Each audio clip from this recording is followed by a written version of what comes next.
रोहतास बेदी साहब, मैं आपको बताना चाहता हूं, जितना मुसलमानों ने इस देश की आजादी के लिए खून बहाया है, इतना दूसरे बिरादरान वतन ने पसीना भी नहीं बहाया है।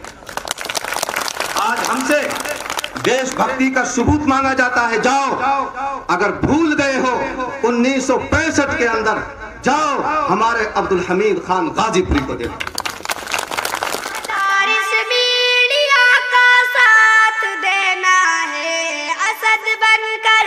फांसी के फंदे पे झूलना पड़ा है इस देश की आजादी के लिए। 57,500 उलमाए किराम को फांसी के फंदे पे लटकाया गया है।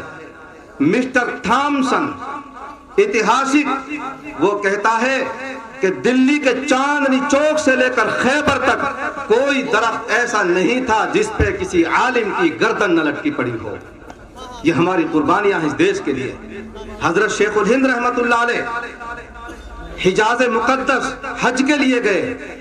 वहां जो रेशमी रुमाल की तहरीक थी, रेशमी रुमाल की तहरीक, वो किसी गद्दार वतन ने वो राज फाश कर दिया।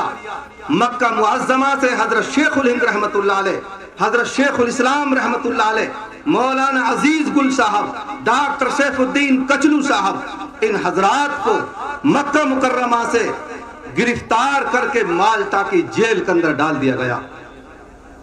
1916 के अंदर 1919 में हजरत वहां से रिहाई पाकर तशरीफ लाए हिंदुस्तान।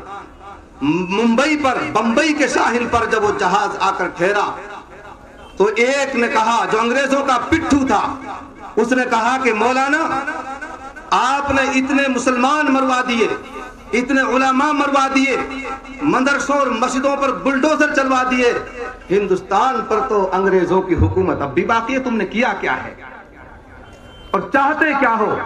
अब तुम बूढ़े हो गए, अब छोड़ दो इस तहरीक को। अजीज मुसलमानों, रोहतास बेदी साहब, मैं आपको बताना चाहता हूं, जितना मुसलमानों ने इस देश की आजादी के लिए खून बहाया है, इतना दूसरे बिरादरान वतन ने पसीना भी नहीं बहाया है। आज हमसे देशभक्ति का सबूत मांगा जाता है। जाओ, अगर भूल गए हो 1965 के अंदर, जाओ हमारे अब्दुल हमीद खान गाजीपुरी को देखो।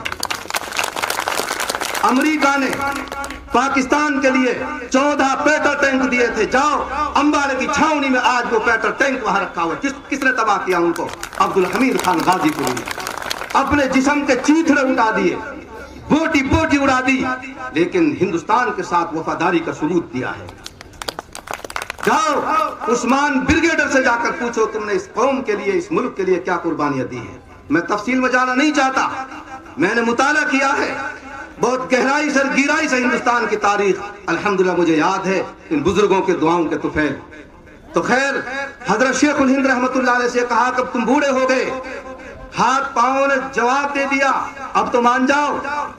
सुनो हिंदुस्तान के वासियों, क्या कहा हजरत शेखुल हिंद रहमतुल्लाह अलैह ने कि देखो मैं बूढ़ा हो गया हूं, हाथ पांव कमजोर हो गए, लेकिन मैं चारपाई पे लेट जाऊंगा और अपने शागिर्दों से यह कहूंगा, मेरी चारपाई कंधों पर उठाओ और हिंदुस्तान के जिस कोने में भी मुझे ले जा सकते हो मुझे ले जाओ, और मैं यही कहता रहूंगा कि अंग्रेज तुम्हारी फौज में भर्ती होना हराम है।